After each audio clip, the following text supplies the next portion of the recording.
Okay, my donkey. Hello, what's up YouTube? It's your girl Chloe Gentles, better known as The Gentles, and today in my fourth video, we're going to talk all about the book, Lying. So let's get to it. So this book came into my life, I would say near the end of summer, or maybe the midst of summertime. And my good friend Luke introduced it to me. I said to him, what's a book that changed your life? And he was like, a book called Lying by Sam Harris. I was like, grand, I will get it. So I did, and this is it. It's very, very teeny tiny, and I love that it's so small. Basically, it's not quite a book, it's just an essay. So when I first got it, I was like, oh, I'll be able to do this really quickly. Not the case, I think it took me about 2 weeks. Yeah, 2-3 weeks, but very, very interesting. Overall about the book, it's pretty much in the title, Lying. Sam Harris in his essay is basically talking about the concept of lying, whether it's big lies, small lies, white lies, blue lies, purple lies, whatever lies. And his beliefs is that he does not believe in lying at all, not even little white lies. And I'm like, oh, amazing. At first you hear this and you think, yeah, I don't believe in lying either. Like, I hate lying, it's just not for me. But you know, you think about little white lies and you're like, oh, maybe I do lie. But you think, oh yeah, no, I can live a life without lying. But then it really gets into the debate about lying, because I think when you first hear it, you go, no, everyone should just not lie. It's easy. It raises the question of, well, one of the questions he does talk about and answers is, okay, let's say there is a mass murderer on the town, and this mass murderer only goes out to kill little kids, and he's looking after a child, not the murderer, Sam. This murderer knows that this child is staying at his house, so he goes and knocks on the door and asks, is this child staying at your house? Obviously, you're going to say no, because you want to protect the child from the mass murderer, but he doesn't believe in lying. So it raises that question.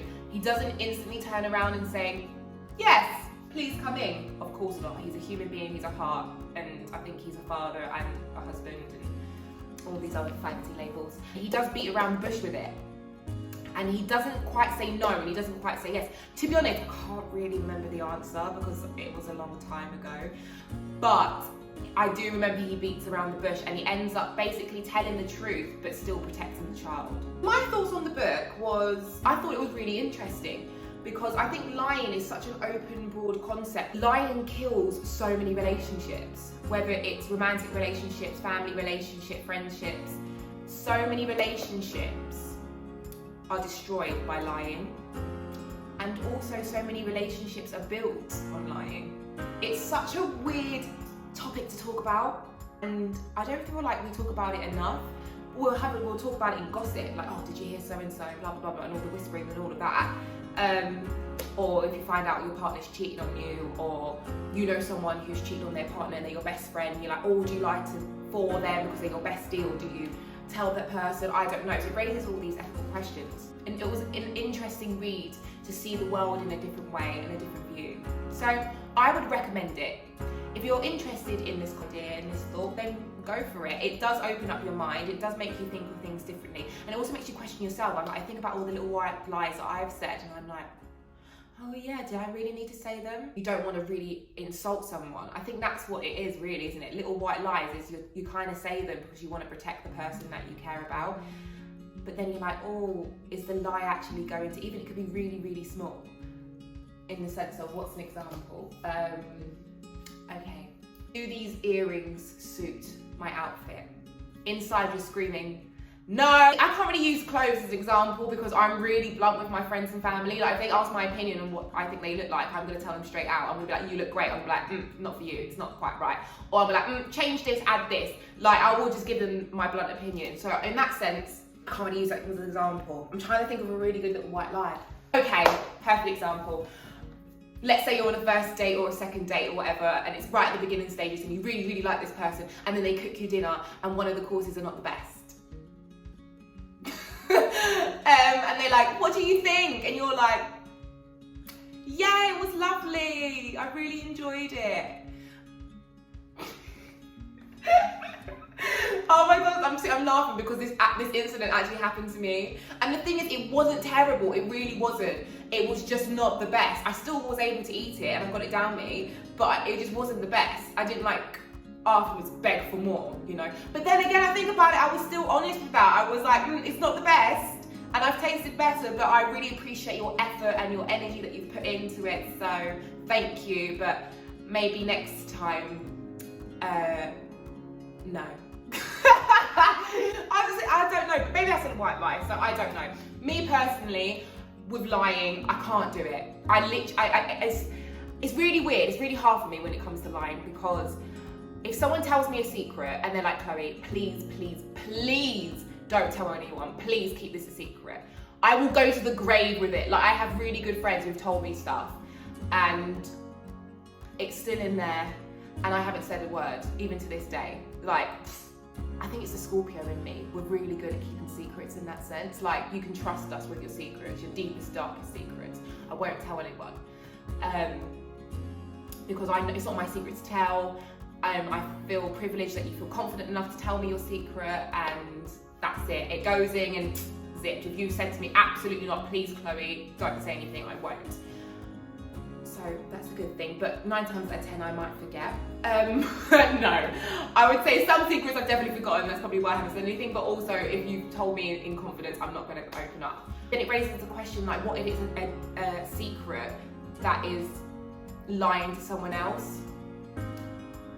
Am I lying? Oh, I don't know, because it's... See, I don't feel like I'm lying because it's not my secret, it's not my lie to tell.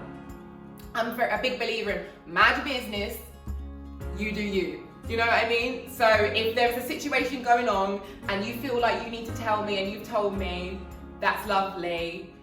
And if it affects someone else and it could potentially hurt them, mind your business, it's not my business. You've told me because you feel like you need to get it off your chest or you just need to talk about it, cool, I will keep it locked up in the vault and I'm not gonna get involved because it's not my business. Some people might disagree with that in the sense of, no, like if a friend came up to me and said, oh, I cheated on my boyfriend or girlfriend or whomever, please don't tell anyone. Then some other people might say it's a duty to myself because I know this to tell the other person. Oh, but that just raises a whole other load of questions, doesn't it? Because it's all about your friends and your family, isn't it? Who are the people you care about the most? Because if some bog-standard person came and told me that my best friend's boyfriend was cheating on her, I'm gonna tell my best friend. Even though if that person's like, don't tell her, I'll be like, and I would tell her because she's my ride or die. So, however, if my ride or die came to me, oh, I don't know. These things, I don't know. So this is what I'm saying. This is why this book was so interesting, because it did raise all these things and it made me reflect on myself and go, what kind of person am I? I think the person I am is, like I said, mind your business, and if you tell me something in confidence and you ask me, please, please, please, please, please, don't tell anybody, I'm not going to tell anybody. Whether that's a lie, so be it. It's a lie. I don't know if anybody else feels like this, but if I lie, it affects my soul, which then affects my whole body. Like if I'm holding on to a lie, not one that's like someone else's, but if it's my own and I'm lying, and my stomach, honestly, the knots that I get, I can't really eat. I'm in the toilet all the time. I just don't feel comfortable. I feel like I can't breathe. My anxiety goes through the roof. And I just can't deal with it. I think the longest I kept a lie, and it was to my mum. I can never lie to my mum. I don't know anybody else out there. I just can't lie to my mum about anything. I think it's a mum thing. And also, mums know. Mums just know. They know everything. So they know it before you know it. And you're just like, oh, okay, well, didn't need to lie. Anyway, but I think the secret I kept from my mum for like 3 days. I can't remember what it was now. And those 3 days, I thought I was dying. I couldn't move, my stomach, I just felt awful, and I was like, and I told my mum, and the minute I told my mum, I was like, felt so much better. I had like a skip to my step, and I was happy, I was eating again, and toilet wasn't so frequent, and all of that. So yeah, I feel like lying does, well, I don't know with everyone, but for me personally, if I'm lying, it affects my whole being. I don't like the uncomfortability of lying. It just, I like to sleep at night, you know, not sleeping like, with one eye open, or like sleeping like, oh God, I just want to get this off my chest. But that's if it's my personal secret and my personal life. If it's someone else's, then I can sleep happily because it's not to do with me. Like I said, mind your business. Yeah, I guess that's my opinion on the book and the question about lying.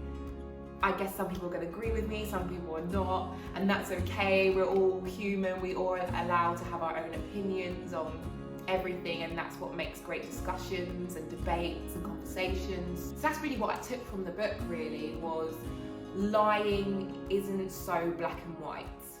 I thought it was, but I don't think it is. There is always a grey area, unfortunately, when it comes to lying. And it is what it is, you know, that's life. Well, no, actually I am very black and white. I'm very blunt. I say it how it is. But I think when it comes to my friends and their secrets, yeah, I'm a Volt. It's not my life, like I said, it's not my life, it's not my business. You live your life. I will give you my advice on what I think you should do, but you take from it what you will. That's all I can say, really. Woo, the hair. So yes, that is all about lying by Sam Harris. Okay, so my next book I am so excited to talk about and introduce to you. So the next book that I'm going to be talking about is What a Time to Be Alone. Love this book so much. It came into my life, I say, about September time. I think, who introduced me to this book? I got this recommendation, oh my God, it's so classic, isn't it? From TikTok. And I think I was on the old single and alone section of TikTok. They were like, if you're single, if you're alone, get this book, What a Time to Be Alone. And I was like, perfect, so let me get it. And it's excellent, so I cannot wait to describe this book to you and talk to you about it and my opinions on it and what I took from it. So yes, that's been my fourth video all about the fantastic book Lying by Sam Harris. I hope you've enjoyed this video. If you have enjoyed this video, please give me a like and please subscribe, and I will see you next time. Bye!